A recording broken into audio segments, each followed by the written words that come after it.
Hi friends, welcome to Karthik Study Center. இன்னைக்கு time speed distance அந்த topic உடைய continuation தான் பார்க்க போகிறோம். ஸோ ப்ரீவியஸ் வீடியோவில் நம்ம ஆல்ரெடி 2 சம் பார்த்துருந்தோம் பார்ட் 2ல். ஸோ இன்னைக்கு ஒரு 3 ப்ராப்ளம்ஸோட வந்திருக்கேன். இது டோட்டலி டிஃப்ரெண்ட் மாடல் இப்போ compared to the previous videos. ஓகேவா? ஸோ இந்த 3 சம்ஸ் வந்து எக்ஸாம் பாயிண்ட் ஆஃப் வியூ ரொம்ப ரொம்ப important.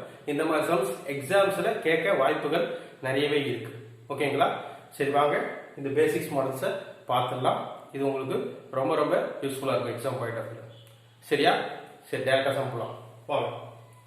2 men start together to walk certain distance. One at 4 km per hour and another at 3 km per hour. The former arrives half an hour before the latter. Find the distance. ரெண்டு ஆட்கள் போறாங்களா, நடக்கிறாங்களா, ஒன்னா நடக்கிறாங்களா, குறிப்பிட்ட தூரத்துக்கு certain distance. 1 at 4 km per hour.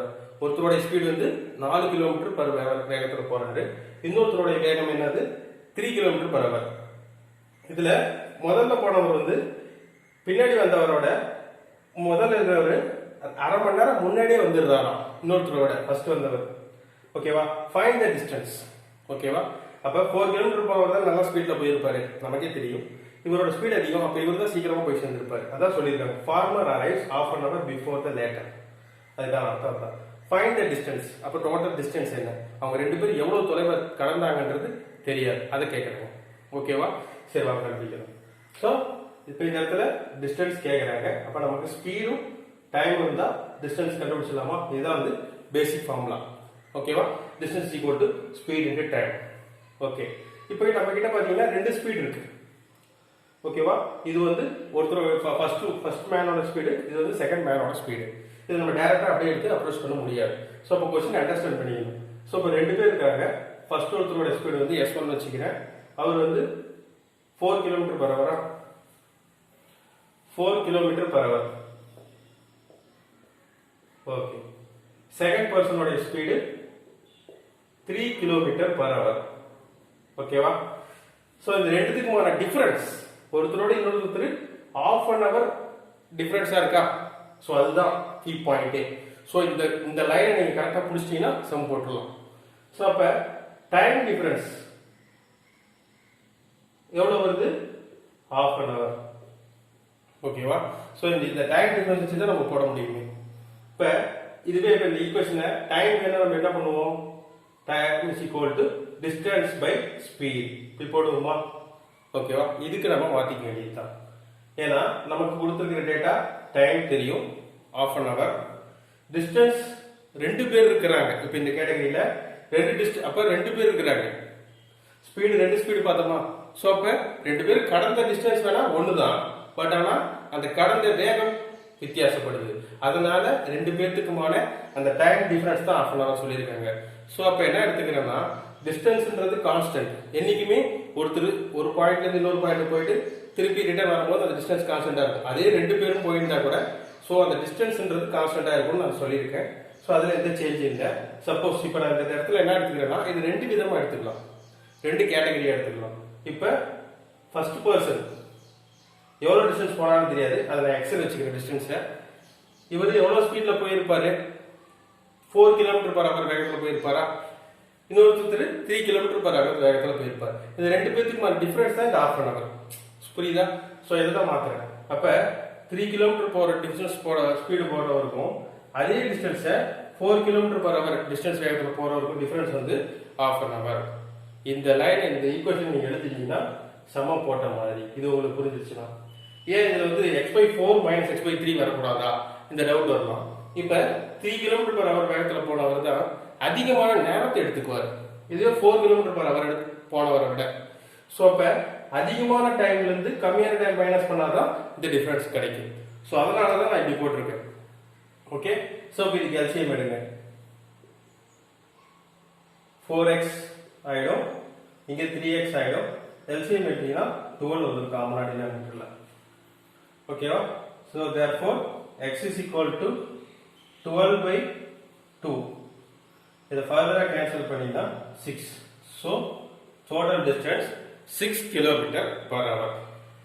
புரியுதா? So இதுதான் விஷயம். இதை நீங்க செக் பண்ணி பார்த்துக்கலாம். வந்திருக்கிற ஆன்சர் பாருங்க, 6 km/h அப்படின்னு ஆன்சர் வந்திருக்கா. இப்போ இந்த 6 km/h வந்து இவர் 4 km/hல போயிருந்தாரு, எவ்வளவு நேரம் போயிருப்பாரு? 1.5 hours, 1.5 மணி நேரம்.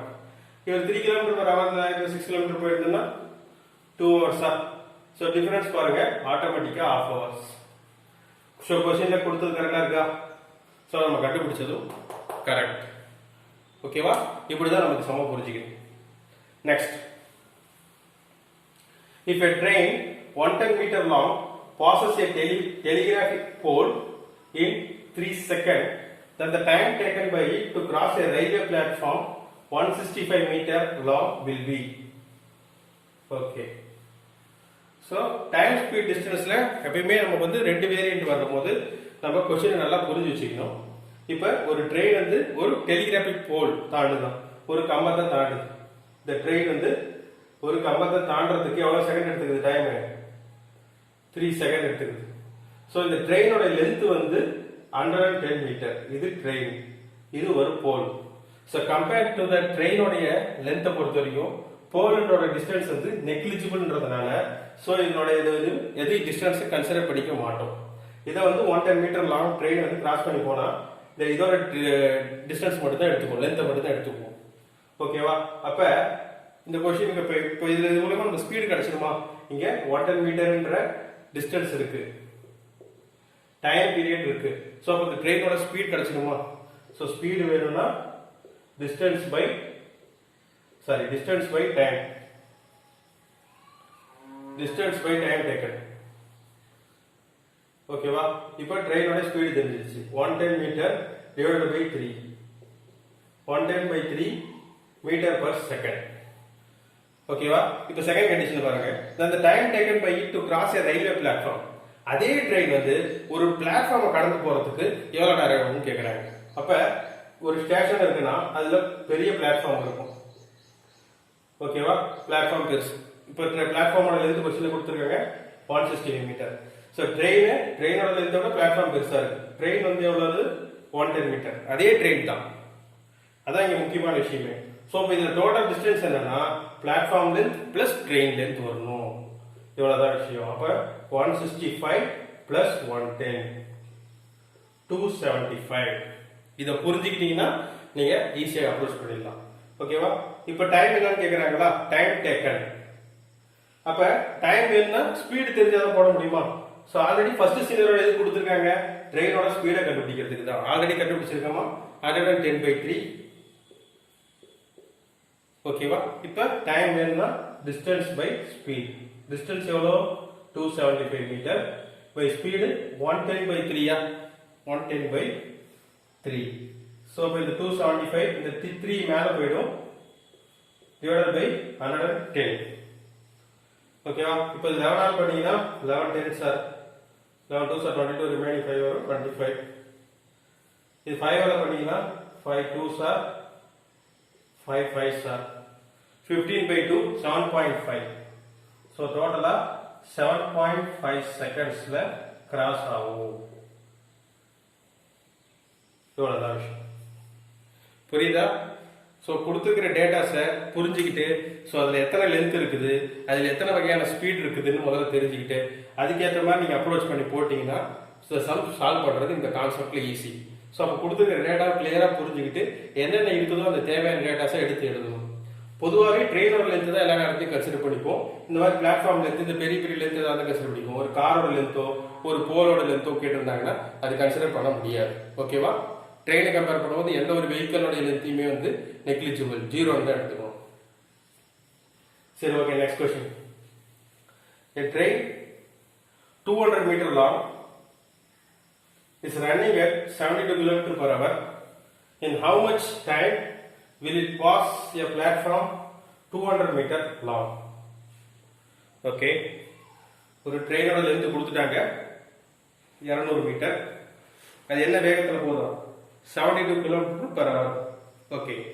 How much time will it pass a platform 200 meter?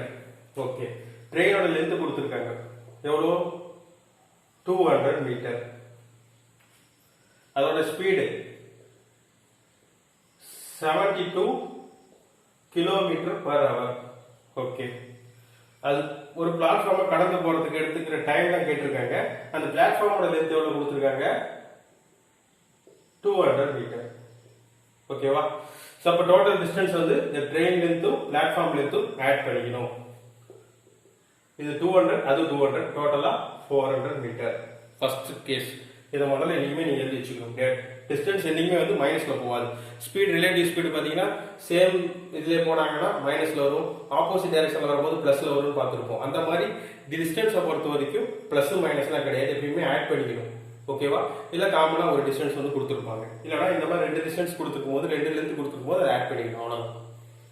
Okay, இப்போ டிஸ்டன்ஸ் தெரிஞ்சிருச்சு, ஸ்பீடும் தெரிஞ்சிருச்சு, டைம் கண்டுபிடிச்சிடலாமா? ஆனா பாருங்க, ஒரு சிக்கல் இருக்கு. டிஸ்டன்ஸ் பாத்தீங்கன்னா மீட்டர்ல இருக்குது, இது கிலோமீட்டர் பர் ஹவர்ல இருக்குது. ஆப்ஷன்ஸ் இந்த மாதிரி क्वेश्चंसல ஆப்ஷன்ஸ் பாருங்க. ஆப்ஷன் செகண்ட்ஸ்ல கொடுத்திருந்தாங்கன்னா நம்ம எல்லாமே வந்து மீட்டர் பர் செகண்டுக்கு மாத்திக்கணும். இங்க கிலோமீட்டர் பர் ஹவர் ஆகிறத நம்ம ஃபர்ஸ்ட் என்ன பண்ணணும்? மீட்டர் பர் செகண்டுக்கு மாத்தணும். சோ அப்ப ஸ்பீடு பாருங்க, 72 கிலோமீட்டர் பர் ஹவர். ஓகேவா? இப்போ இத மீட்டர் பர் செகண்டா மாத்தணும்னா 5/80 தான். சோ இதோட கான்செப்ட் உங்களுக்கு முன்னே சொல்லியிருப்பேன். இதை பார்க்காதவங்க ஃபர்ஸ்ட் பார்ட் வீடியோ பார்த்துக்குவாங்க. இதை வந்து மக்கப் பண்ணணும்னு அவசியமே கிடையாது. ஸோ கேன்சல் ஆச்சுன்னா 20 மீட்டர் பர் செகண்ட். ஸ்பீடு தெரிஞ்சிச்சு, டிஸ்டன்ஸ் தெரிஞ்சிச்சு 400. ஸோ டைம் என்ன வரும்? Distance by speed. Distance 400, time 20. So cancel பண்ணீங்கன்னா 20 மீட்டர் பர் செகண்ட். ஓகே, புரியுதா? So distance by speed தான் அப்படியே சப்ஸ்டிட்யூட் பண்ணிருக்கோம். டிஸ்டன்ஸோட வேல்யூ 400 மீட்டர், ஸ்பீடோட வேல்யூ 20 மீட்டர் பர் செகண்ட்.